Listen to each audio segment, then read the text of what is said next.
Okay folks, quick question. I just did a valve seating job on this thing, polished it, cleaned all the carbs, but now it's doing this.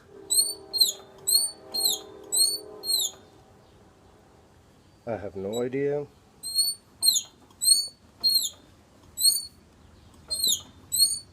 It's got oil.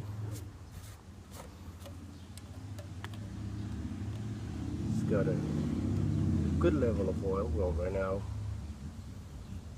you can't tell because I just ran it. It ran good for a little bit and all of a sudden it decided to stop and start making that noise. So if anybody has any ideas, this is a Briggs and Stratton 14.5 overhead valve on an older truck.